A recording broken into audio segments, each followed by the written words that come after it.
Good evening, everybody. Welcome to the family. I'm Alice. I'm the co-founder and CEO of the family. Who is coming here for the first time at the family? Cool. All right, so be my guest. So here at the family, we accompany startups.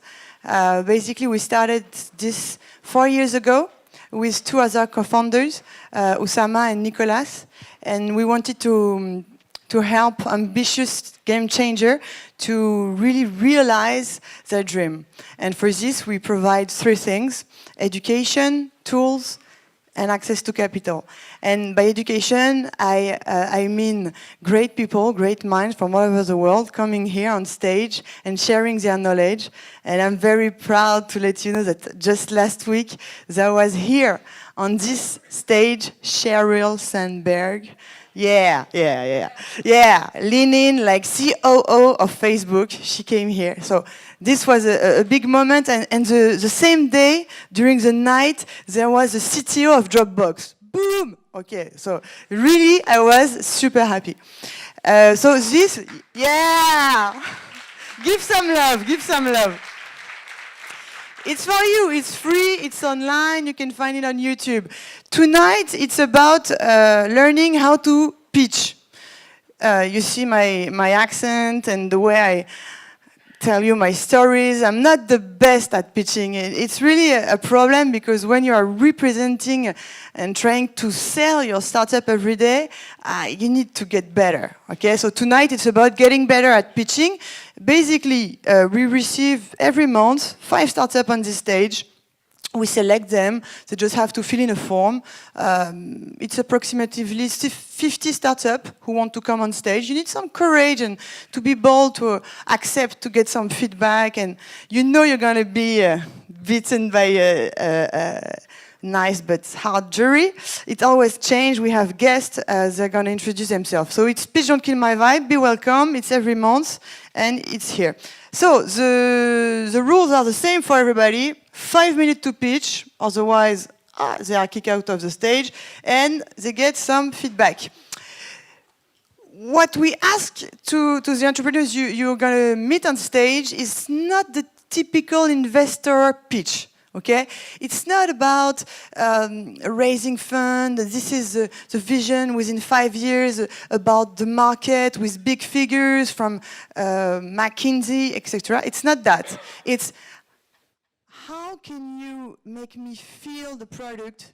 It's how can you treat the audience as if they were potential users. So while you listen to this pitch, you have to think, do I want to download this app? Do I want to talk about this to my grandfather, my father, my daughter, anything? Do I want to use it, really? So put yourself in the shoes of the user. You're not an investor tonight, you are a user. Would you use the thing? Do you think it's smart? Do you want it? So first, they give the one sentence. It has to be clear. So I'm doing this startup to do that for these people. This is a problem I tackle. Second, problem, big problem, growing problem. You can feel and see my solution with the demo. Of course, the market is getting bigger, and this is my amazing team. They can do in the order they want, they choose, but we have to see this. One sentence, problem, demo, market, and team. Tonight we're going to have these 5 startups. 3 of them are run by women. Yeah! Yeah. Give some love because it's really rare, really rare.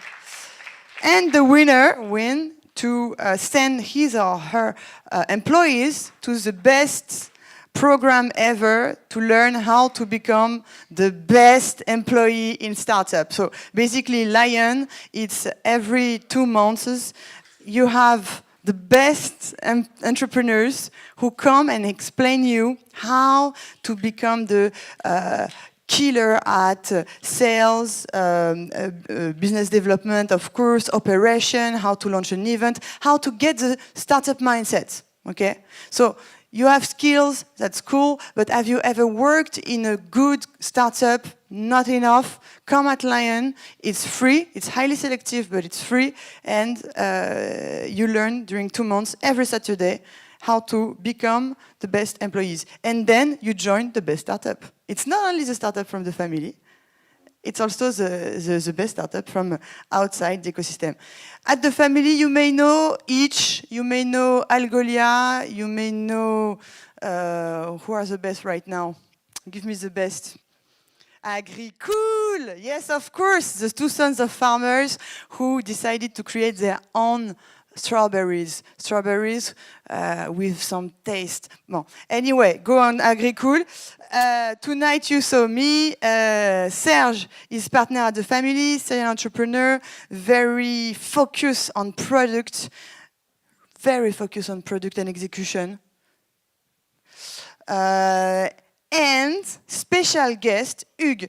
Hugues is principal at Global Founder Capital. Global Founder Capital is going to tell you who, what it is all about. Hugues, can you give us a little insight about your job, who you are, what you do, your belief? Hi, everybody. I have a background of entrepreneurship, strategy consulting, and interim management in restructuring financially and operationally companies. And I joined recently Global Founders Capital mid last year. And alongside approximately 10 partners and principals, all former entrepreneurs, we want to be the VC that we would have loved to have at our side previously as founders. That is to say, a VC that invests globally. We have offices in Sao Paulo, San Francisco, New York, London, Munich, Berlin, Paris, and Jakarta. We can invest, we are stake agnostic, so we can invest early on from 200K to 50 million tickets per company. So we really want to be a lifetime investor. We are fast because we can close an operation between 3 and 5 weeks from the first meeting to the closing. And we want to provide value on top of money. We have a very good relationship, and we are very close to Rocket Internet that have an amazing ecosystem internally and a wide range of internal competencies and knowledge, network, and so on. That's for GFC. And it's a 1 billion fund, and we closed a 65 operation last year. So we are one of the most active on the market, and I think the most capitalized in Europe. All right. Who do you like the most in terms of startup? So in France, we invested in 5 companies last year. Convargo, Trusk, which is the family member. I love them. Chef Club, which is like Tasty or Tastemade for Europe, small cooking recipe online with amazing traction and I think between 300 and 400 million viewers monthly. Yeah. Fox Intelligence, it's BI provided for e-commerce activities. And we are very close to the family as well. We're working just here. We are lucky enough to have an office full-time here. And what are you looking for when you're meeting an entrepreneur? First of all, I'm really obsessed about the prehistory of the founding team, the background, how they met, the track record in terms of working together, and the mission. I mean, every entrepreneur should have an obsession, should wake up every day with the obsession of making the product better, of satisfying a precise use case. So that's the main obsession I have at the beginning of a pitch, to really understand the driving factor within the founding team. Then I'm really obsessed as well about the use case. Is there really a use case?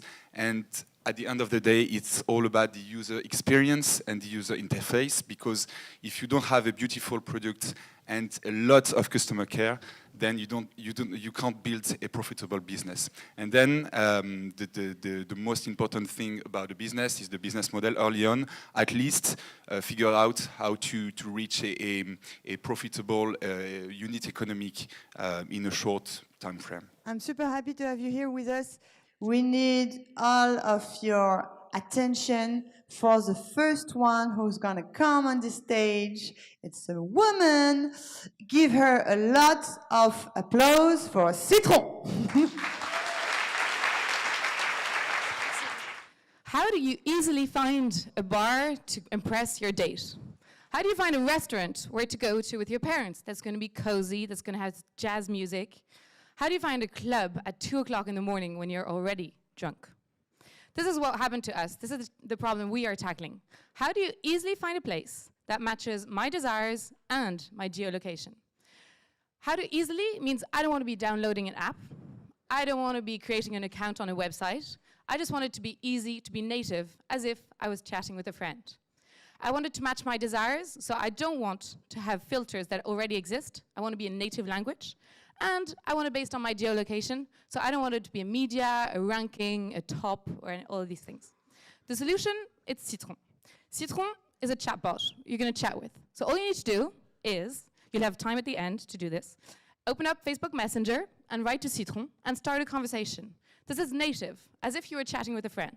He's going to be able to recommend bars, clubs, and restaurants in Paris based on the words, the criteria that you use. So here's a discussion. This is the onboarding. You'll be able to test it. So I said I wanted a bar, rather cocktail bar. He's going to ask me for when. This means I'm going to have only places that are open at that time. And then I'm going to choose where I am or where I will be. So where do I want the place, around where, do I want the place to be? All of this within Facebook Messenger, so no need to download an app. We already have 1 billion users on Facebook Messenger. And so we suggest 3 places where you can go directions to get there as fast as possible, or information where you're going to be able to book some of the places, where you're going to be able to add them to your profile, so to tests, for example, or your favorite places that you're then going to be able to find. So all of these informations within Facebook Messenger. So for example, here I put in my favorite to test. And I'm going to get information with comments and the whole thing. So Citron is a conversational intelligence, so we're a chatbot, integrated into Facebook Messenger, available at any time of the day for free, which is ultra fast and gives you personalized answers. So let's take an example. I want to get wasted fast. What do you imagine? You can imagine this kind of place, right? Where you're going to have cheap place where you're going to be able to get so wasted fast. This is what Citron understands. These are the criteria. So he's going to understand a cool bar where you want cheap alcohol. You want to be able to go within a group with friends. You want it to be close by because you don't want to be walking, and you want it open right now. We translate these criteria to recommend 3 places that correspond to what you just said. Today we started off on going out, restaurants and bars in Paris. Tomorrow, let's imagine we could be a search tool. So you could find your doctor, you could find a bank, you could find shopping activities, all of this within Facebook Messenger, chatting with a friend, with your friend, Citron. Today, there exist a couple of alternatives. Social medias, such as Yelp or TripAdvisor, search engines, I guess you all use Google, and medias that exist already. But we are faster and more accurate. So where are we now? We launched Citron 2 months ago. End of October, and today we've got over 10,000 people who use it, who've tried it. I hope some of you are in the room. Anyone tried Citron? Hands up? Yeah. Okay, cool. Very cool. So it's all about Citron. Citron is about a product, but it's also about a team. 3 of us met at HEC Entrepreneur. We traveled together before starting our business. So Julien is the creative one of the team. He's in charge of the database. So database is our own database, which is dynamic. So once you go to a place, we're going to ask you for your feedback. And depending on your feedback, our database is going to be up to date. Robin is in charge of the techie side of the company. He's the wisdom of the company. He helps us take a step back. And I'm the more proactive one in charge of the business side of the company. So now it's your turn. Open up Facebook. Go ahead. Facebook Messenger. New message to Citron. And start a discussion asking for a bar or restaurant after this event. Thank you very much.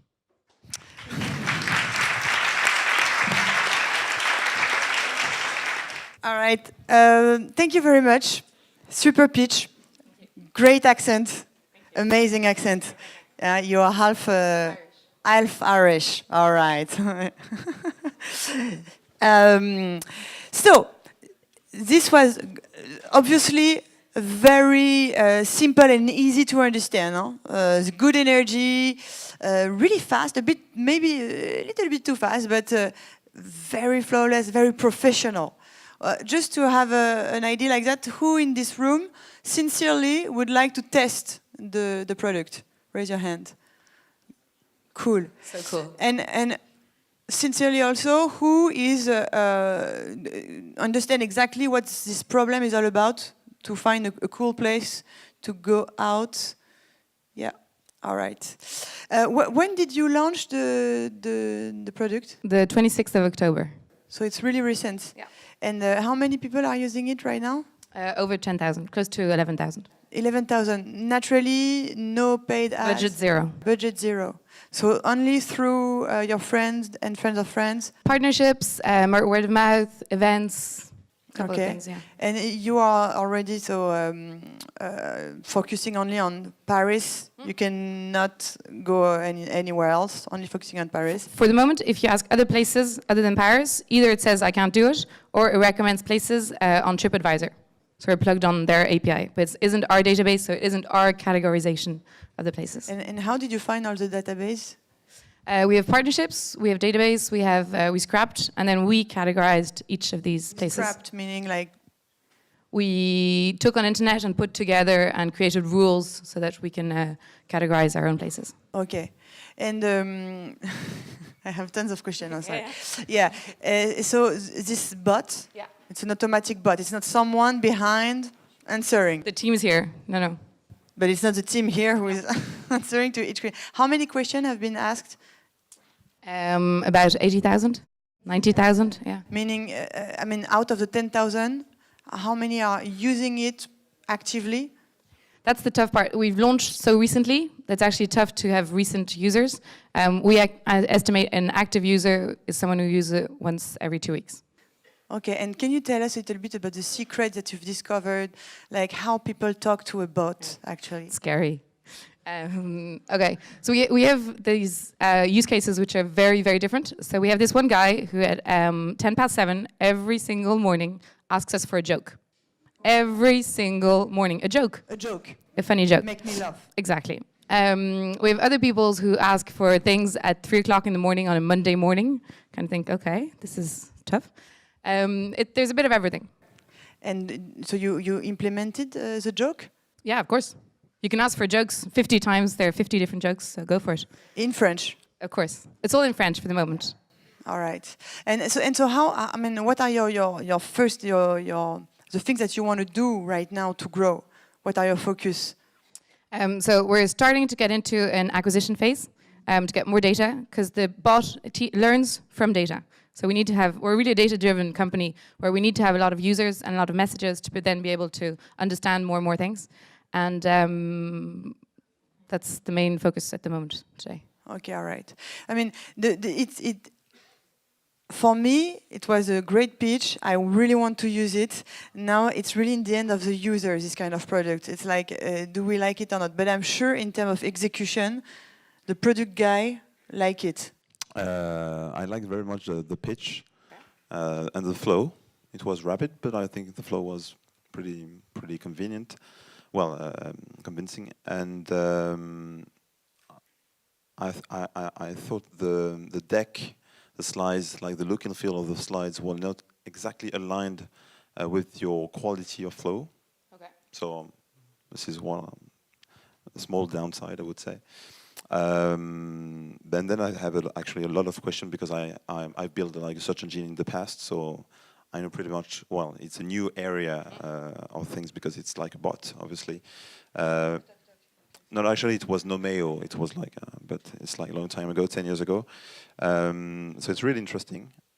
So of course it's quite difficult for me not to think about the business model behind the scene because it's like, it's a business at the end of the day. But I can see the potential of using the service as a user, except how do you tailor the quality of the results? Because how do you get feedback from the results you show, basically? Because it's quite difficult in this kind of a service to you know, I want something, okay, in that category, okay, close to me right now, okay, I get the thing. But next, how do you, you know, because people like to something recommended according to their friends, according to their taste. So how do you crack this, for instance? Okay, so we're getting to know the users better and better. And once you click on direction to go to the place, then we're going to ask you for your feedback. So if you say tomorrow lunchtime, and then you go in direction, tomorrow lunchtime, we'll ask you, how was it? And based on that, we're collecting loads of feedback on the places, and we're able to have a dynamic database, which is going to be up to date in real time. So I don't know, for example, we recommended a place to someone yesterday, and it opened at 8 rather than 7. So she was able to tell us within the discussion, and so the database now is up to date and with the right time. So it's a lot based on user interaction. But since you're chatting with a friend, people actually think it's a human, no? We got telephone numbers, pictures, I mean, scary. So people think it's a human, so they're going to give their feedback, naturally. So at the moment, it's mostly that. So you're sending push notification to get the feedback after, no? Yeah. After how long do you wait to get the feedback? So if you say tomorrow lunchtime, then we send it after tomorrow lunchtime, beginning of the afternoon. If you say tonight, we send it tonight or tomorrow morning, depends. Okay.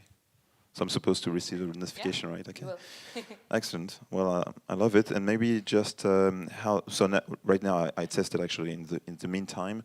You just handle the French language? Yeah, for the moment. So That's going to be a big step. 2017 probably, so yeah. cool. Thank you for the pitch. Welcome. I have to admit I am pretty jealous of the accent, and you are because as a French, I'm working so hard, you know, and you're putting a lot of pressures for the next ones. I have a question regarding the current request handling. What is the percentage humanly monitored and already automatized? Okay, so today we're at 90% automatized. 10% is by hand. So we started off, so we built a Pokebot this summer, a chatbot for Pokemon, and we learned a lot from that. And then that's why we decided to build Citron. And so we spent 6 weeks testing it with 100 users. And that's where we actually were able to add a lot of small talk. And also, since we're very specialized, only on where to go out in Paris, the vocabulary around it, we answer pretty well. So if you ask for earrings, it will not answer, because that's not what it's made for. If you ask for anything around going out in Paris, it will answer. Okay.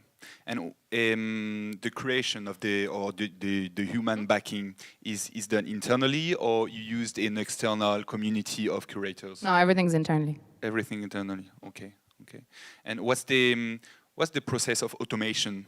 I mean, when you have to handle a proper request with a human, how do you train the algorithm in order to get better and to increase up to 99% the automatized request handling? So Julien and Robin deal with that part, so my two co-founders. So part of it is done by hand, manually, because we don't want to be like the Microsoft bot, which went completely crazy. So part of it is done by hand, and the other is automatized, and that's kind of like our magic sauce, so we can talk about it later on, no problem. Okay, cool. You don't sell the data? No. You are not sponsored by restaurants or places? No. So what's the idea behind the scenes? So we add services to the places. So today, within Citron, you can book a bar. Tomorrow, you'll be able to get your Uber to get there, book the bar, pay for the bar, get the food delivered. We're adding all these services at the moment. So today, for the moment, there's only the booking within Citron for bars, but we're adding lots all the time. Okay. And what's the percentage of matches between the requests and the solution that you offer? I mean, the sum. The thumbs up. I'm not quite sure at the moment what it is, but people tend to, at the moment, people are a lot trying it, and so it's now up to us to make it a habit. When you're looking for a place, nobody thinks of Messenger, so that's kind of the tough part. It's a real work of communication and getting people there that we're starting right now. So at the moment, we're more collecting the data to have a secure amount of data to be able to analyze it, and so now it's going to be the second part. Okay, and last question. Yeah. What is your differentiation between HelloJam, for example, that has been trying for months to set up the same kind of business? So we're automatized at 90%. which they are not. But so it means that they're going to play the intonations, just things like that. We're really a tech company. We want it to be automatized maximum. It will never be 100%. Pretty sure of that. And we focus on one thing because we figure we want to do one thing very well. I know, who uses a chatbot here every day? Who uses a chatbot every day? That's exactly, and because chatbots are deceptive up to here. That's why we chose to do really one thing, very specific, to do it really well, and then to develop ourselves. I got another one. Yeah. What's your customer base looking like? I mean, in terms of male or female, age? Okay, so we're 20 to 30s mostly, 50-50 men and women. But then we have, for example, our parents or friends of our parents who are asking for restaurants at lunchtime. You can ask for, I don't know, a gastronomique restaurant. We have kids who are playing with it and asking for jokes every day. So there's a mixture, but mainly it's 20 to 30 years old, 50-50 men and female. Promise, it's the last question. You have an internal viral way of expanding your customer base. Yeah. So today, when you go to a place, you can share it. You have a button where you can share it with someone else within a conversation. And then when you bring someone to a trendy, cool place, you're going to say where you got it. So people actually, we have this word of mouth, which is starting to spread. Or not, exactly. So it's up to us to have good recommendations. But you can share it within the bot in another discussion. Thank you very much. Please give a lot of applause to Vivalanga. Hello, everyone. My name is Chantal, and I am CEO of Vivalanga, a language learning app. And as an American in Paris, I have to learn French. And my team that is French told me they had to learn English using this expression. Where is Brian? Anyone in this room know this expression? Where is Brian? Okay. Well, at my university, when I was learning French for the very first time, I actually had a similar expression. But instead of Brian, it was François. Où est François? So needless to say, I had to take many French classes before I came to Paris to prepare for my internship. But when I got here, I didn't understand anyone, not even the immigration officer at the airport. So I was a little bit disappointed, but I said, you know what? I won't give up. I just need to change my approach. So I need to get out of the books and I need to immerse myself in the French culture. I need to speak with French native speakers. So what I did is I went to language cafes, I went to polyglot clubs, I went to Le Becoin, Craigslist, everything to find a language exchange partner, someone that would speak French to me, and all I had to do in return was speak English. But what I got was more like this. So a lot of people weren't actually serious in language learning, and it was quite frustrating because I love meeting people, learning about culture, and I really was passionate. I really, really wanted to learn French. So this is where Vivalanga comes in. Vivalanga allows you to be in control of finding a language exchange partner with our geolocation and matching system. So how does it work? Well, you set up a profile and you have a list of preferences and filters such as age, gender, nationality, and country. And then, of course, we match you with native speakers that are nearby. So then you message them, you set up a meeting, and then of course, you meet. And then now not only are you speaking French, you're actually discovering someone else's culture. And after you meet with somebody, you have to rate them. You rate your encounter so that the next person knows if they're a serious language learner or not. And then we have some online services, such as correcting each other's sentences and translating each other's sentences. So, speaking of language learning, there's actually 250 million people using language learning apps at the moment. And they spend about 20 minutes a day on those apps. And this is my team that's making Vivalanga happen. There's my co-founder, Ludwig, and he is our language lover of the group. In fact, he is learning his fourth language, which is Japanese. And then there's my developer, Thibaut, and he has worked on cool apps such as Infinite and Haben, and he is learning Chinese for his wife. And then there, of course, is me, who has to learn French. And since we all know how, are learning a language, and we know how important it is to have that community support, we decided to create a community on social media by creating and sharing fun images about language and culture. And our reaction has been quite great. We've reached 1 million people with just this one image, which is pretty cool. Monday, c'est n'est pas mon day, and language learning, which we're quite proud of because it's reached language schools all around the world. In fact, we found it was in Tokyo, Japan. So we're also on the ground targeting Erasmus students by going to language fairs, such as the one last weekend at Expo Long. And speaking of community, we want you to be part of our community, so we're offering everyone in this room tonight a lifetime premium version of our app. So please like our page and subscribe. Thank you.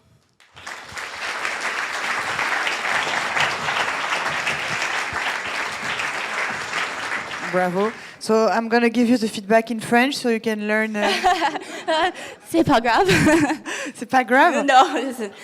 I can try. No, it's good. It's gotten better, I swear. I need to rehearse also. So, good enthusiasm.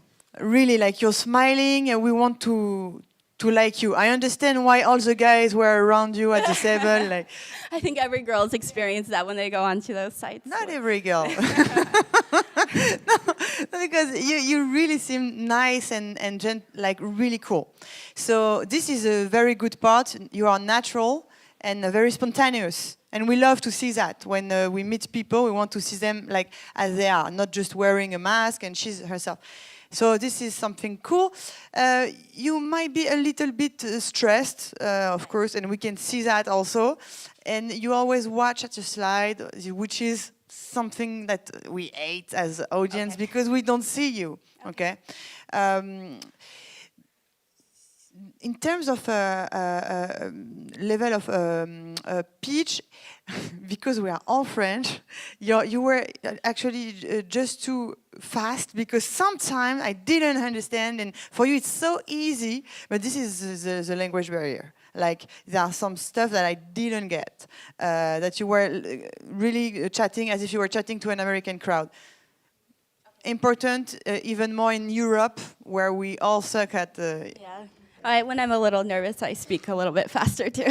So I get it. And the mic, it's stupid, but the mic, when you wear it, just wear it here on your chin. I don't think everybody understood properly the solution.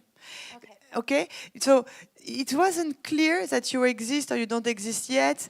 Actually, so she's offering the possibility to meet and exchange with a native and to get better, and there is an interface that will offer the possibility also to train and to rehearse. So if I'm French and you're American, I want to learn English, you want to learn French, we meet through your platform and it's 50-50, like we can talk 15 minutes in French for me, exactly, for you, and 15 minutes in English for me.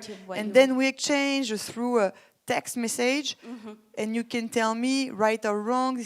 And all of this kind of gimmicks that you've shown, and the teacher in Japan, and you said it's like all of our creation are shared around the world. It's just the community. So before she had the product, she created the community on Facebook, and you feed this community with tons of content, and they like it.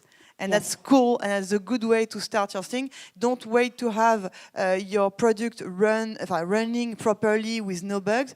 You already can exchange with the community, and that's a very good point. But I don't think it was clear. Okay. It's actually as if you were a bit shy, or you didn't want it to say, okay, we are not yet ready. Okay. Be proud of this. We are not yet ready, but we already have a big community who is exchanging, and make it clear for the audience that it's not yet, because otherwise we wonder, why do you want to send us on a page if you have a solution? Okay. So if everyone wants to know, we're actually launching our Android app in the middle of February. So around February 15th, we'll have our Android app. Yeah, cool. Who want to test it sincerely? Cool. Nice. We need it, definitely. Okay, you have something to say? Yeah. Sure. Congrats. Thank you. I honestly loved it. I loved it. Oh, good. Honestly. The flow, the quality of the slides, it was funny, great, sequences, the flow was awesome, honestly. good quality. Yes, so that's right. I mean, I was on the UK App Store or the French App Store to download the app because I actually wanted to download to have a try, and so that's right. You know, I thought I was pretty sure it was live, so Yeah, I meant to, but for some reason I just blanked it out. I just got going, and but yes, I can understand. teased so well, you know, in the pitch that we were convinced about it was live. So it's a good point, actually, for me, for just you know, embracing more and more people to download your app. But as it's not ready, it's nicer to be transparent on this point. But I love the idea about well, dating, you know, in exchange of learning, you know, languages. Yeah. That's new. I don't know if it's. Yeah, you know what? I actually learned that meeting. No. I mean, it's a new way. Well, Yeah. Well, you know, I actually learned. I mean, well, from a business perspective, it's nice to have, you know, several potential behind, you know, the product and the community and the traction. Yeah. So I like that people can connect to learn and to leverage and to get, you know, experience from others that speak other languages, but also potentially to connect to do more than just exchange, because once you connect, you know, you can do other things. So I like the dating thing behind, the potential thing behind. Okay. This is my way of saying potentially business.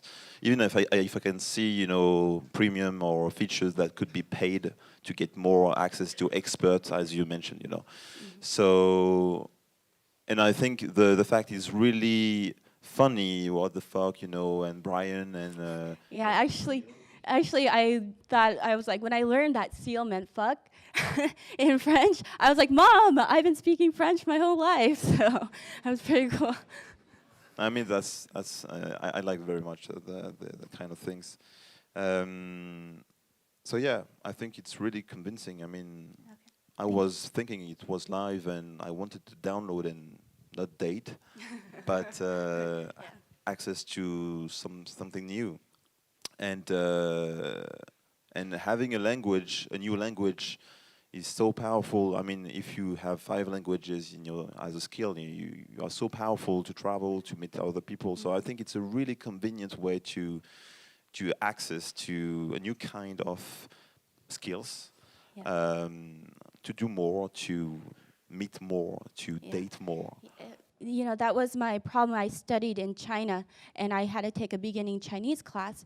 And the problem was it was so hard to meet the local people. And every time I go somewhere, I run into the same issues. Like it's so hard to, and then you forget other languages. So the fact that I can even meet someone, a Chinese person, and speak Mandarin with someone while I'm in France, and, you know, also to keep my Mandarin going and learn French at the same time with someone. I don't know, I really like that idea. So.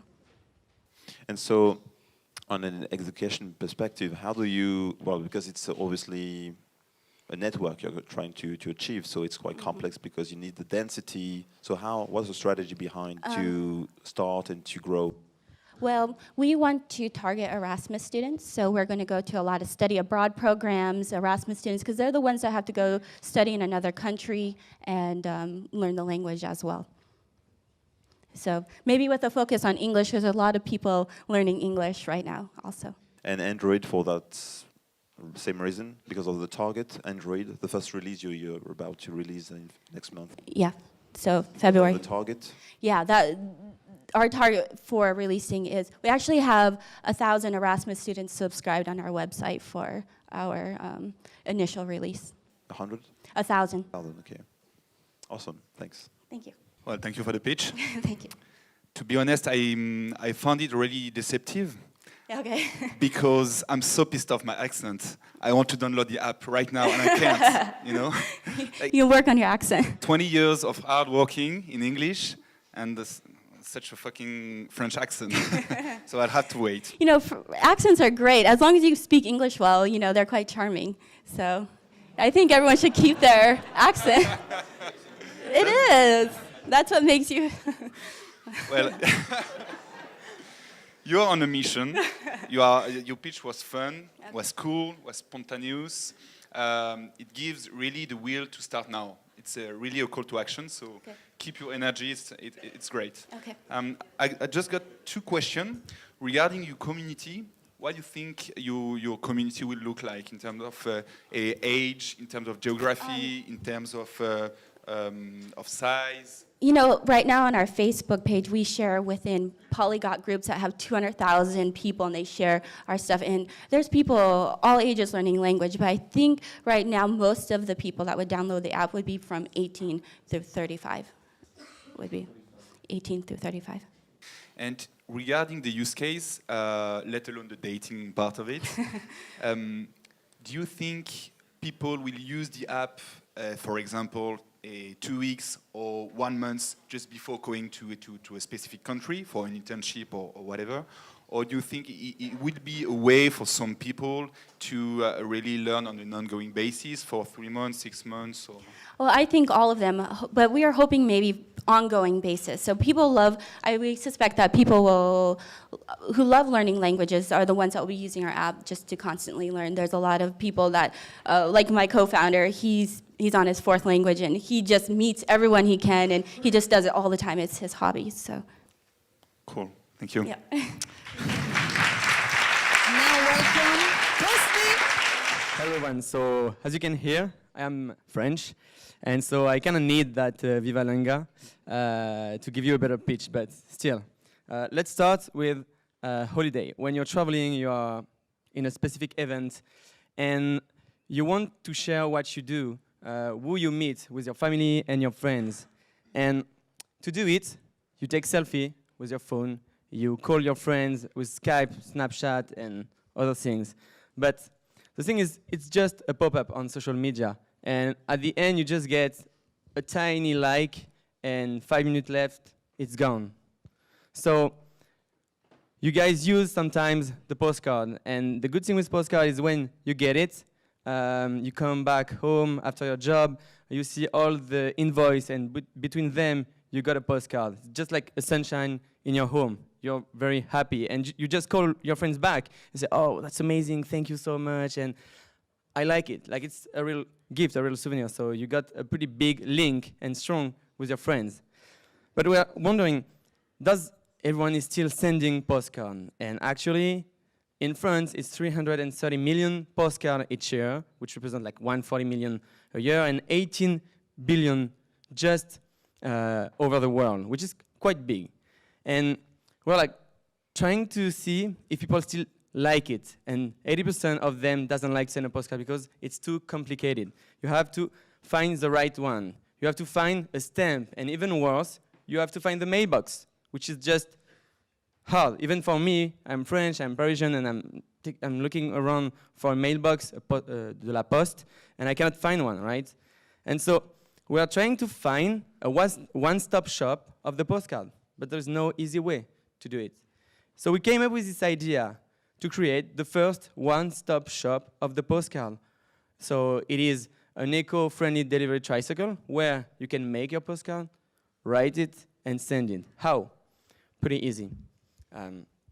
It is a bike where there is a solar panel that gives energy to the whole bike, the engine, the battery, the printer, and the tablet. On the tablet, we made up a new app where you can either download your own pictures from any devices that you have. You can take a selfie. You can choose between few templates or starting from scratch to make your own postcard. And that's the digital part. You can even send you an email with the postcard, and you can share it through Facebook and other things. But the cool part is that we print it up on the spot. You can write it down on the spot at the back of the bike, and you can easily put it in the mailbox, and then down. Mission accomplished in less than 5 minutes. So now it is real. We are in Paris, at Le Pont des Arts, or sometimes in front of Notre Dame. And what's fun is people from 5 to 70 years old use our bike. They love to make the postcard, to write the message. They even take pictures when they write it, when they put the postcard into the mailbox, and share it on the social media. So it is digital and traditional. And about the team, our team is 4 boys. There is no girl for now, but soon we want to get fewer girls just to see how they sing, because they kind of sing differently as us. There's Gregory, myself, Thomas, and Kevin. We all have skills and complementary ones. Sorry. And so to finish, you can go at some places, see our bikes, use it, try it, and go on our Facebook page, see our video, like this one, in front of our incubator. And I will be able at the end of the pitch, and if you want to talk to me, feel free to do it. Bye. I think we have all the ingredients to understand the use case. Apart from the business model, I'd like to dig in a bit. How many bicycles do you have live? How many postcards per day? What's the price to print or to send over?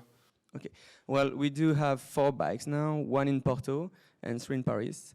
And for now, we have sell around 3,000 to 4,000 cards. The thing is, it depends on where you want to send the postcard. So the price will differ between 4 to 9.5 euros. It is free when you want to send by email. So if you do all the things and you don't want to buy it, you can just send it by email and go away if you want to. So we don't sell by email the postcard. When did you start? We have started when we have started to sell stuff last August. Last August. Yes. Okay. And my concern would be the seasonality. What's your plan to counter the weather? Yeah, well, the good thing is, as we are selling pictures and postcards, you can even go to a wedding or a birthday party, even in a nightclub. We already have done that. So we are just selling like a wall pack where people just, as a photo booth, come over and just do their pictures for free and get the postcard at the end. So even if there is season, you can get money selling the wall pack to companies as a team building activity, things like this. And just out of curiosity, what's the main usage? Sending freely by emails, or printing it, or sending it? Well, it depends. When it's national people, like, I don't know, someone that's living close to the Eiffel Tower with their son, they're going to buy the postcard, make it with their family, and send it to the grandmother. So they will do it by themselves. But if you are foreigners, then they're going to do the whole step, every step, sorry. So we don't have people that just making their pictures, sending by email and done. No, they have this curiosity to get the real product. And what's the typically average spending? Do people just take one photos, or they spend like 5 or 10 minutes and they use different features? It depends. It depends on who they are. If they are quite old, then they're just gonna make one and print it like 5 times. If they are younger, they're gonna make tons of them and choose one between all of them. We don't have like one guy, like the perfect ones, taking 2 pictures, printing 2. It depends really on who they are and what they want. Okay. And what's your plan? Is it to expand to top-tier cities across, say, Europe or globally? Or is it to develop in parallel maybe a social community with the acquisition of clients in the real world? Well, we want firstly to be all over the world, because as you're traveling the world, then when you are in Porto, you can be in Sao Paulo and do it again. And for example, one American came up to the Eiffel Tower, make a postcard with his family, and 3 days after came to Porto and he did it again. So what we've seen is when you are traveling, you cannot have money, so you might do a postcard everywhere. And the testimony, I mean, the feedback that we got are pretty cool. Like a family was just, can we bring you with us when we are gonna go to the Punta Cana, or how you, I don't know, like things like this. Or I have my birthday next month, do you want to come just to hello people to make postcards? So we have a few different things. And the last question, where does the idea come from, and why the team? Well, the team, at first we are students and traveling around the world. So I spent my 1 year and a half in Canada and USA. Thomas, same. Gregory went to China. Kevin, he traveled around the world. And the only thing we have seen is when we bought a lot of postcards, we just came back with it in our luggage.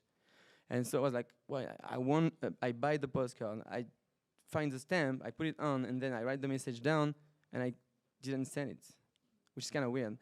And when you use social media and stuff like this, the weird thing is, okay, you send a picture, but you're gonna get a like, and you want more than a like. And when I send a postcard and someone gets the postcard, he calls me back, which is, I don't know, like a stronger link. So that the idea came up like this, just traveling around the world and seeing like, yes, okay, we need to get the best link we can get with our friends. And last question, promise. And you have currently a really consumer focused strategy. Yeah. Do you have a rather corporate or B2B strategy in mind in parallel to develop special partnership during events or in venues? Well, for now, we are just focusing on how we're going to expand ourselves all over the world. And then if a partnership comes, then we will see. We don't have that in mind, not yet. Thank you. Thanks for the pitch. I like very much the idea. It's well, so I have a few, many things actually, but so I like the fact you have something tangible for the user. So from a user perspective, it's like a nice idea, like a romantic idea, you know, to have to touch something physical rather than just sending like a photo on the social networks and have no like in exchange. So I like that reflection. But on a business perspective, I'm quite skeptical because of the logistics challenge. I did actually 5 years. The last 5 years was like a pure logistics and people business through Talk. So it was really tough, really interesting in the meantime. But as I can see, you have like a bicycle, you have like 2 tablets. You need a guy or a woman to bike, you know, to ride on the street. And there is no actually like protection if it's raining. So small things like that could make the business really, really complex to have the mass and the proper unit economics. So of course, it's not the user perspective, which is also to me challenging because of the pricing you mentioned, quite expensive. And this is what I'm thinking, because I think it's maybe like a foreign niche for tourists. So so maybe there's some leverage on the B2B, you know, partnerships, execution, to have more mass, so you can have like a sustainable business out of it. So it's like a bunch of feedbacks, of course. The pitch was great, but I don't get exactly how you can live with that project, especially because I think it's good to dream, to be all around the globe. But why don't you focus on Paris to have like the first mass, your first target, to maybe be in other cities, you know? Because okay, I get, you know, the travelers, okay, they have the money, they travel, so they can pay $5.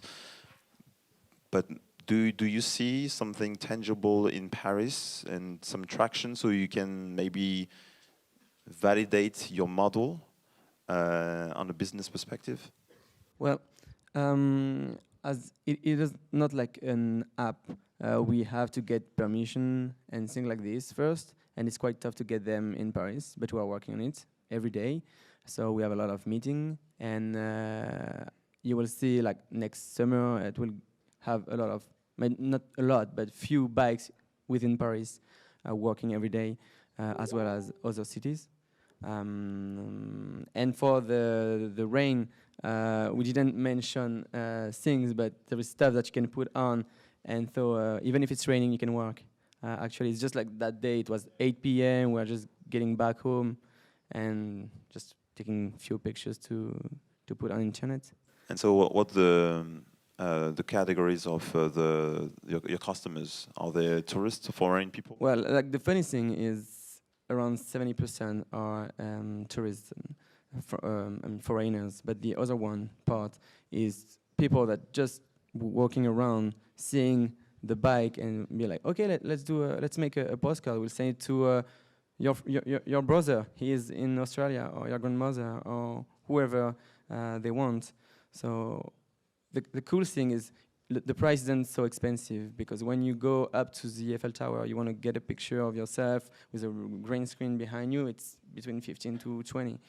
And on a bike, you can get the price that I said, and it is all inclusive, which is kind of cheap. But you don't have the Eiffel Tower just behind you. Well, it depends. Sometimes we do have the Eiffel Tower behind us. Okay, according to the spot you said. Yeah, it depends on the spot and it depends on where you are. So the thing is, if you put it, I don't know, like at some, like just close to the family, then it's not gonna work. But when you have a lot of customers around and foreigners and even just people that just walking around, then you get people that want to do it. And so, well, what's your growth metrics per month, for instance, for your best place location? Well, for now, we're not working every day because of the weather, and we're still testing everything.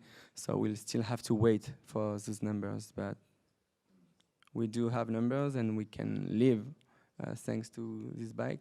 And we'll see how it's going to get when we will add communication and things like this. But we don't have enough feedback to tell you any number, because it doesn't make any sense to say. Cool. Great mission, though. Thank you. Okay, thank you very much for this speech. I have a lot of things to say. First, I was really impressed by the design of the bike. Okay. You did it internally?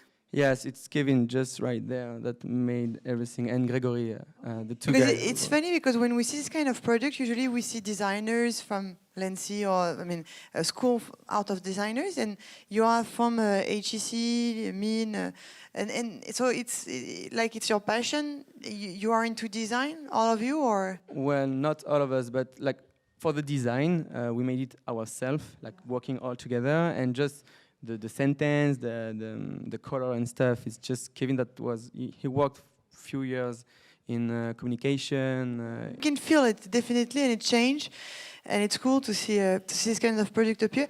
When you started by saying like I'm in the postcard industry, I was super bored, because I was thinking of this market like I don't want to be mean, but draw my card and all this kind of. It's like even my mother. She's not even using this kind of thing anymore. Like, okay, But then I understood that it was not about this. It's not digital postcard, even if we can make it. It's more about entertaining. Like you're a tourist. You're traveling. You're living a moment, an experience, and boom, there is this guy who offers you the opportunity to talk to someone else about this event you're living and give a true love and this big art. Yeah. And this is cool to actually propose this kind of moment. And you've been comparing it with Facebook and the fact that we are sharing pictures to gain some likes, but it doesn't mean anything anymore. and here you're putting back some value into exchange, so it's cool. The thing is, now it's more about the business model and where do you want to go? I mean, do you want to be an agency, like anytime there is an event, you can have the bike and rent the bike? Because I see some business like that, but it will never scale like big. Or do you want to provide the bike and have bikers who are trained to be full of care and actually rent the product to you and make a business of actually finally creating this kind of bikes and letting the guy run their own business through your bike in a way? Or, I mean, what is your vision about this? Well, it is a part of the second one, and we want to do it Postmii as well, like our own bike, and people that is going to work for us as well. So it's going to be both. But we want to scale and be everywhere, not just renting our bikes to say, like, okay, if you want to make $20 an hour, just come over and rent the bike and go at some places. No, it's going to be a place where there will be a bike for a year with someone that we have trained, and it will make, we hope, but it is like this for now, everyday money. Okay. To be able to. Okay, obviously, honestly, who liked the pitch? Raise your hand. Be honest. Okay, cool. Nice. I think you could have been smiling a little bit more. In terms of energy, it was a bit low, you know? Yeah. Maybe because of the pressure, I don't know. No, I'm tired. You're tired.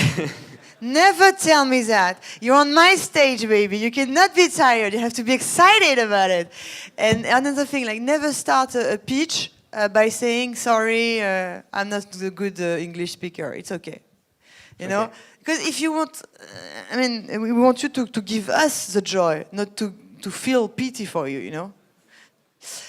Thank you very much, man.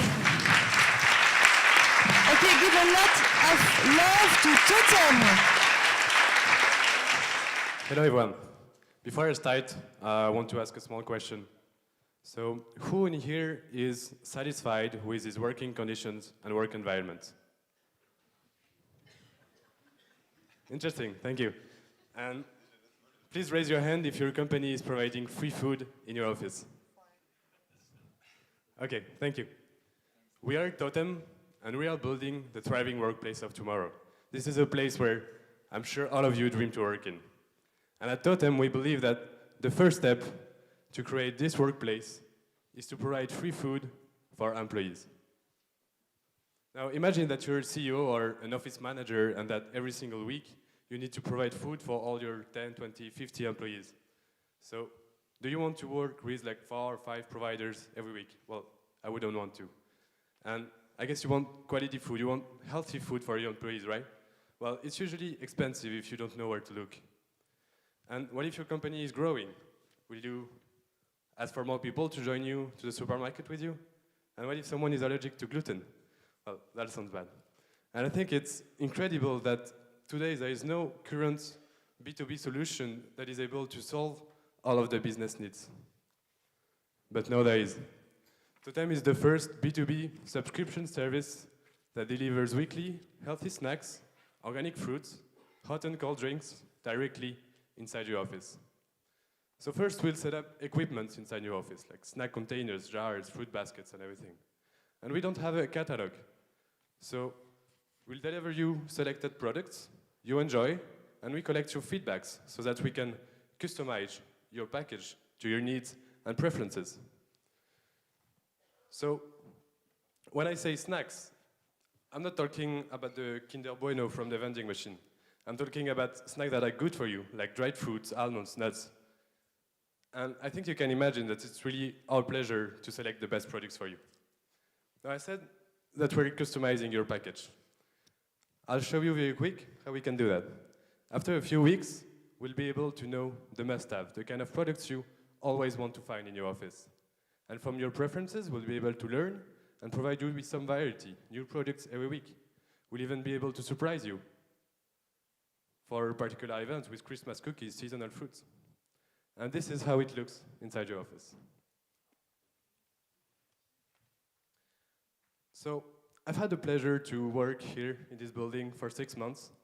And I gotta say, to me, one truly magical place here is the coffee area over there. It's true, you got coffee, you got tea, great fruits, drinks, and everything. But I think besides all that, it's a place where you meet people from other teams, where you can chit-chat with your boss. And I believe that this place is one of the reasons why collaboration is so amazing within the family. And this is so important for your company.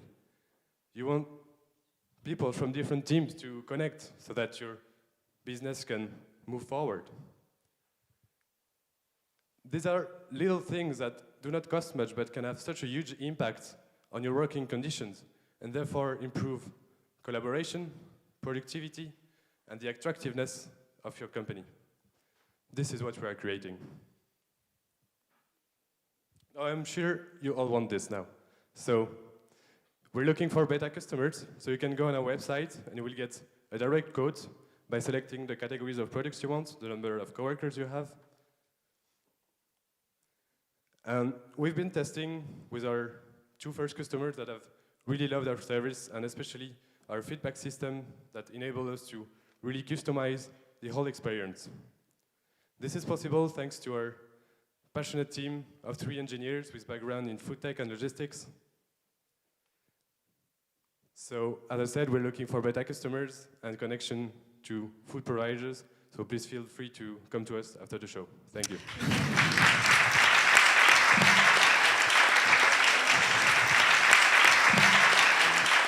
Same, I like the mission. I mean, food, healthy food, organic food potentially are the future because it's, what we eat, so we are what we eat. Very important. I mean, this is, I believe in it strongly. So it talks to me. I didn't get everything, honestly. How do you, if there is any app interaction and feedbacks with your customers so you can, improve the taste thing, all the recipe, how you provide, nurture, the boxes and whatever, your logistic thing. It's not very clear to me. So maybe you can answer. Yeah, sure. So as I said in the beginning, we want you to not have to go through a catalog. That's the first thing. So we select the products, we will deliver to you, and you will have an online customer space where you can give your feedbacks about the products you received for the week. You say what you liked, what you didn't, and we gather all this data, and every week we improve by bringing new products we know you already like, and we improve every week like this. So it's not a B2C business, or... No, it's only B2B. Only B2B, so as maybe like a manager or an office manager or, I don't know, a CEO, whatever, I would have loved to see that kind of interaction through like a web page or an app. I can like, dislike, and so you can, get the process of iterating the quality of the food you have in your office. So this is obviously missing. And also maybe, the quality of the slides. So it's more details, but I like good slides, but that's okay, we get the mission. And maybe a little bit too up and down on your flow. So, more fluent would be better, obviously. But I didn't have time to take some notes, but maybe... Yeah, it's pretty. Yeah. I like very much the package. Maybe some strong images like the healthy package on your office is. This is really strong because we can project ourselves into our office with such like a Lego thing, and see. The bananas, the nuts, the fridge. It talks a lot, I think, for the people, so they can project, even if it's a B2B. On the pitch, of course. I would have loved, you can do actually really, you can have simpler slides, but with a strong impact, because you just have strong pictures, and just the flow of having the feedbacks, because this is your promise. So I love the mission.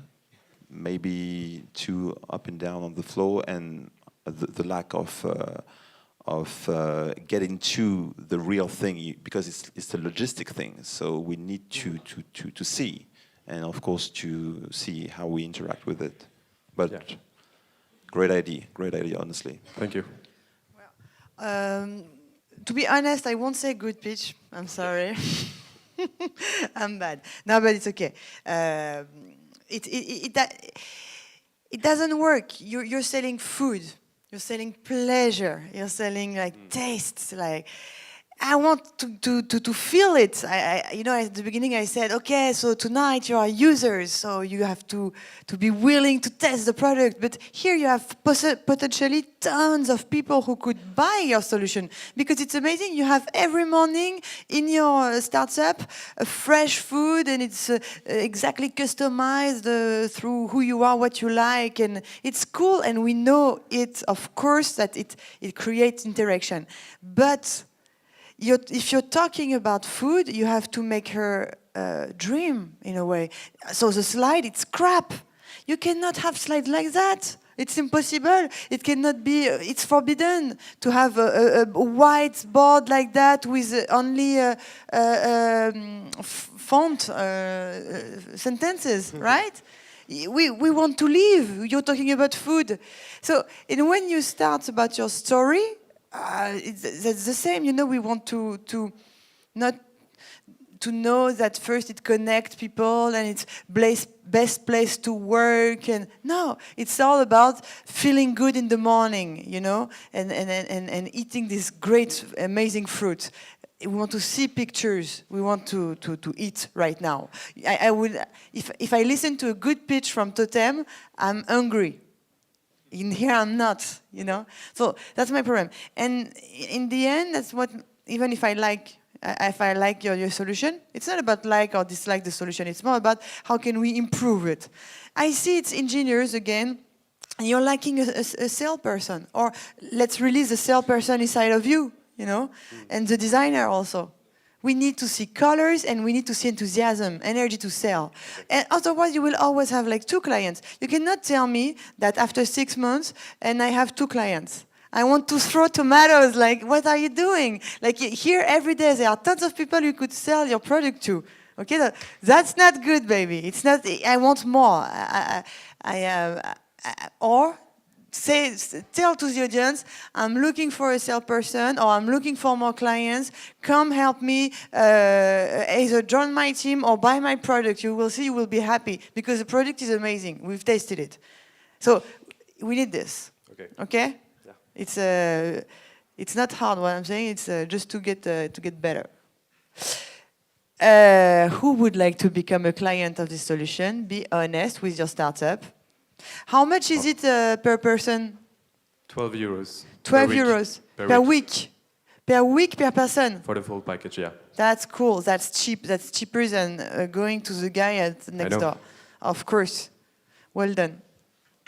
Okay, Stéphane, I have a little secret for you. I am 100% in the target. Okay. In fact, I love food. I'm obsessed by food, and I'm eating all the time.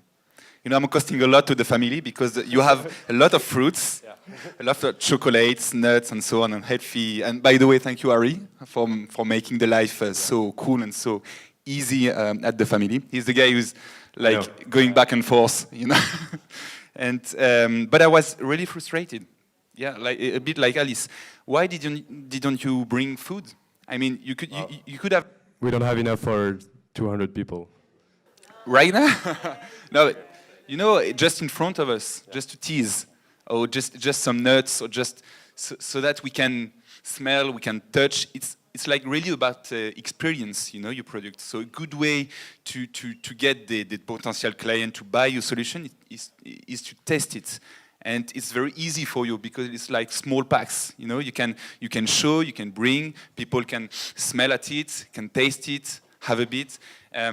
So that's a good way to enter to the discussion, practically. So that was lacking, but my 2 questions are regarding operations. How do you handle the logistic? Because it's kind of complicated if you source your different kind of products to different kind of suppliers, first of all. Your inventories, how do you manage that?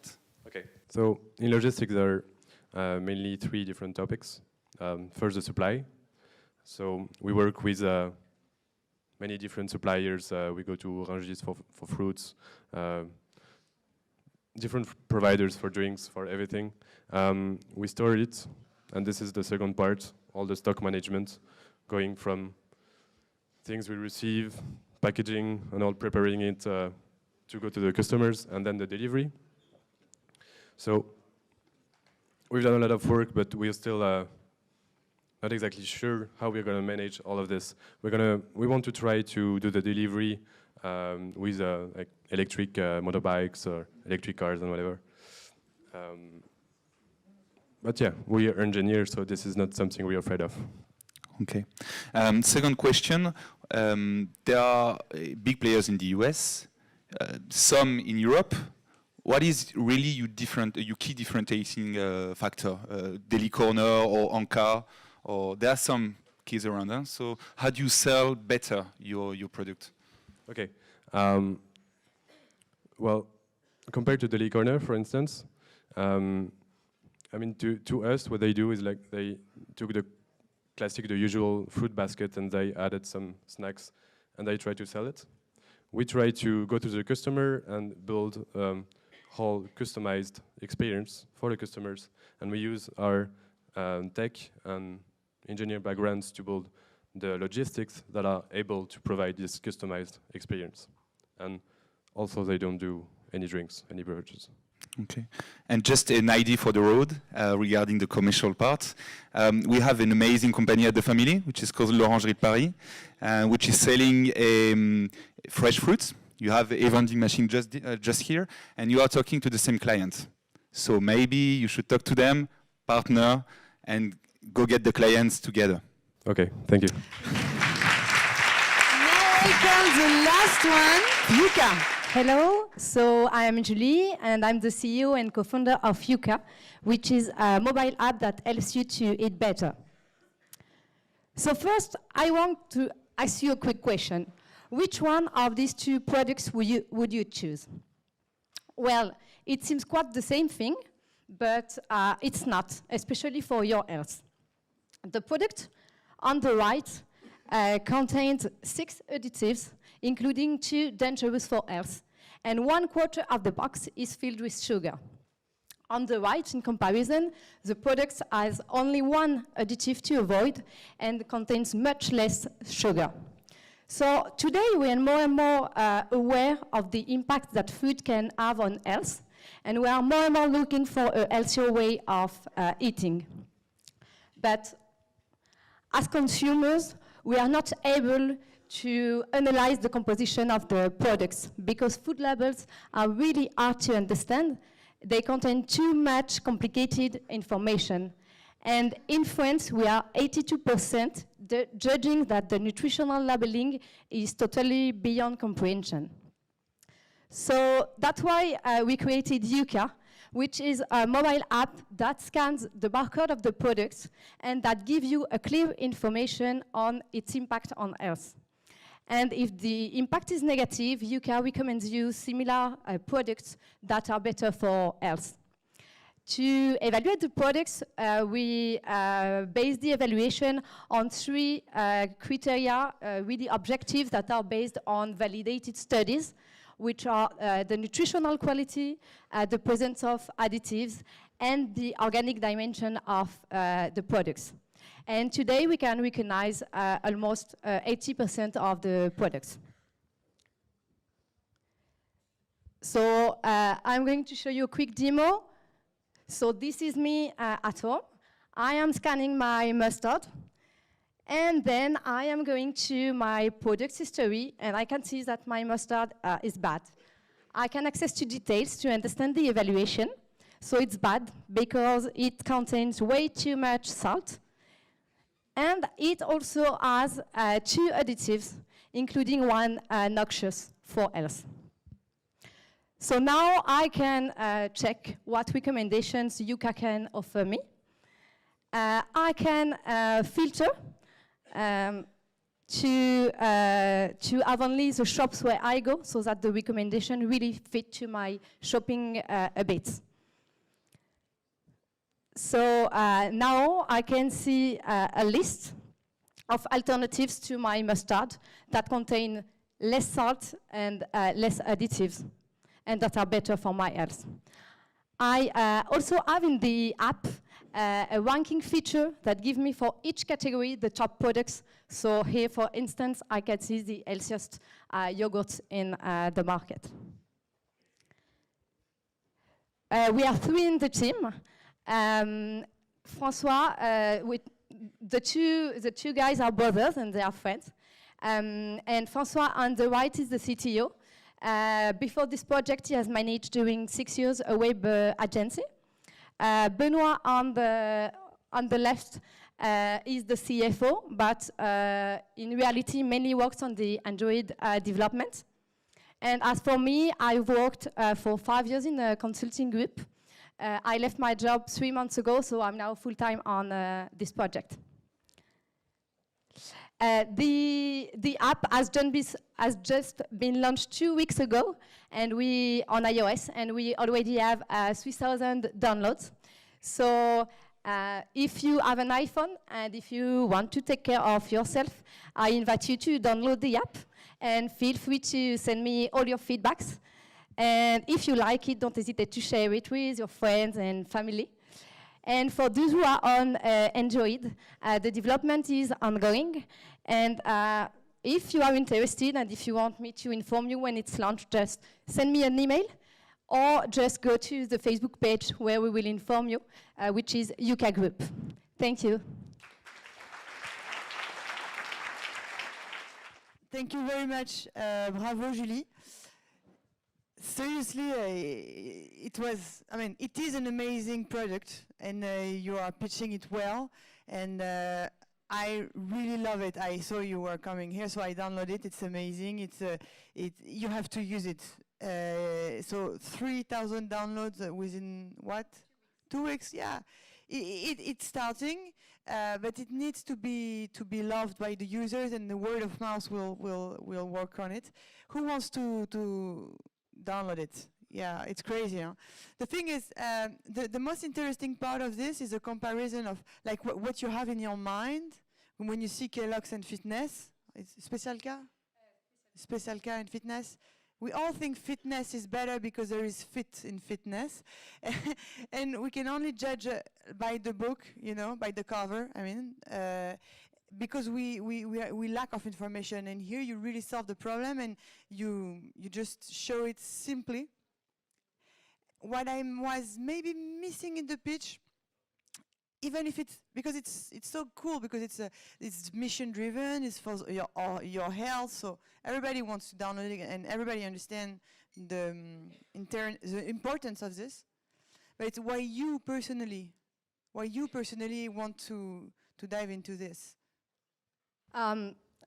Me and the others, we are all very sensitive to these topics, and it's been years that we are really careful with what we buy, but we used to spend a lot of time in the supermarkets reading the labels, and that's why we wanted to simplify our life and the life of the others too. Okay, I want to know more, like why you are sensitive to this topic. Because I think we heard a lot of things on food, on the problem that foods can involve on health, like cancer, like diabetes, like hypertension, everything. And I think we just want to preserve our future. I mean, for me, it's okay, simply as that. All right, but yeah. Oh, Mike Butcher is here. So cool. Thank you. How do you get people to use the app over and over again, like repeat, viral? That's my question. Well, the people will use more the app at the beginning, during the first days, the first week, to know all the food they used to buy. And naturally, within a few weeks, they will use it less. but they will still use it for the new products when they will need a new products. In fact, we made a beta test before launching during 2 weeks with 60 people, and after two months, the retention was almost 50%. So 50% of the people still use it for the new products, for remembering the evaluation of the products. That's quite a high retention rate. Yeah. Pretty good. Thanks. You know TechCrunch. Who read TechCrunch? Okay, but he's the head of TechCrunch, basically in Europe, almost. Are you gonna be harassed, man? Nice pitch. I'm a bit conflicted because I know you, so I try to flush my memories and try to be straightforward. So yeah, the mission is, I mean, awesome. Same thing, just as before. You know, the food. This is the future. How we behave with the food, how we eat, how we understand. You know, the consequences about what we are eating is, I mean, a no-brainer. So I love it. I love the product. I think the product is really nice. Maybe the recommendation is not obvious. This is a small thing, but I don't get exactly, you know, the icons. I think there is a bit of improvement on this. And maybe on the pitch, maybe a lack of energy. And maybe the flow, because of the flow, maybe, you know, slowing down a little bit. Maybe the energy was less than expected, from my point of view. Yes, and so it affects a little bit the storytelling. While the product is awesome, the mission is amazing. So this is all the feedbacks I can give you.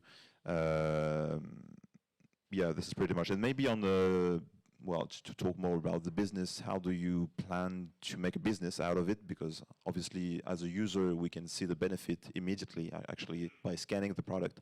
How do you go beyond this?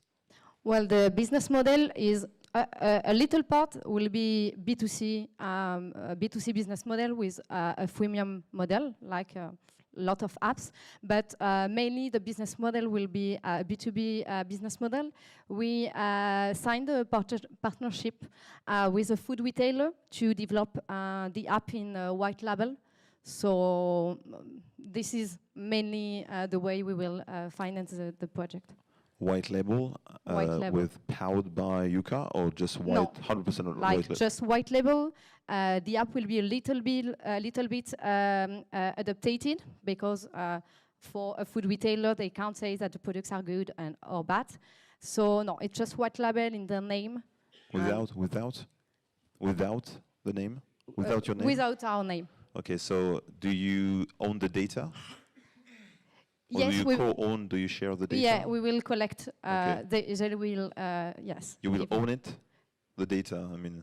I'm not sure we will own it, but we will have access to the data. Okay. Yeah. Cool, thanks. Thank you, Julie. The good thing is for me, solving a huge pain, because I'm really sensitive to the food quality. But you know, in a way, when I'm in the supermarket, I'm a bit ashamed, because you know, of doing that to each product, you know, to compare. So it's really beautiful the way it's done. It's really nice. The UX is great. I have two questions for you. First of all, how do you manage and update the data? Because there are like thousands of product launch every week. So do you do it internally, externally? How do you process? We use an open source database, which is Open Food Facts. So it works like open source, like Wikipedia, and people can update the information. And for instance, when we do not recognize a product, the user can fill the information and contributes to feed the database. And if someone, for instance, see a mistake, he can signal the mistake, and we will check. And the community of the open source database will check all the information. Okay. And second and last question, don't you have any trouble relationships with certain brands? Because I can see that there are like judgments, excellent, medium, bad. That's kind of a tough way of telling the customer buy this product or don't buy this product. How do you feel that the brand will react to that? Well, for the moment, we don't have trouble with them. In fact, before launching, we met food retailers, like 4 or 5 food retailers. They totally understand the mission. Obviously, they can't say these kind of things, but they understand the mission. And I think also the industrials, their mission is to adapt the demand. So if the demand is asking for LCO products, it's just in their interest to adapt, and we can work with them, helping them to adapt. We can use the data and give them an analysis, benchmark on the products that work, that don't work. So we don't want to be against them, but just work with them and help them to adapt the offer to the demand. Thank you. So you have to choose. You have to give some love to your favorite one. Give back to be thankful for your pitch, but you will make a lot of noise for your favorite, okay? So, do you remember this one? Yeah? I'm going to say 1, 2, 3, and you're going to give it. So for Totem, 1, 2, 3.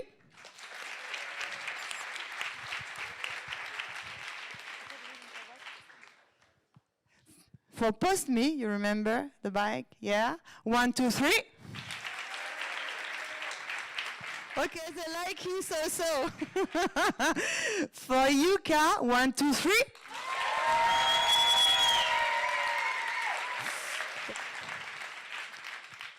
For Citron, you remember the bot who is giving you some tips to go out? 1, 2, 3.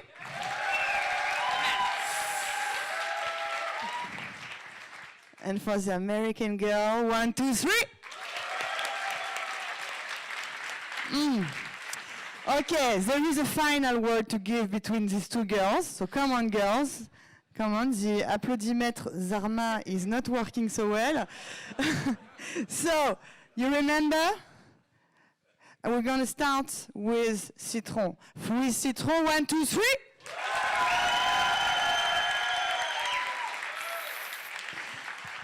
And for Yuka, 1, 2, 3.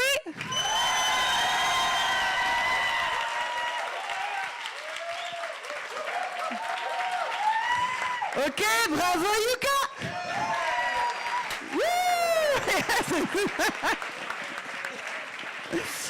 Okay, everybody, thank you very much. Thank you for being here. You're welcome, and see you next month.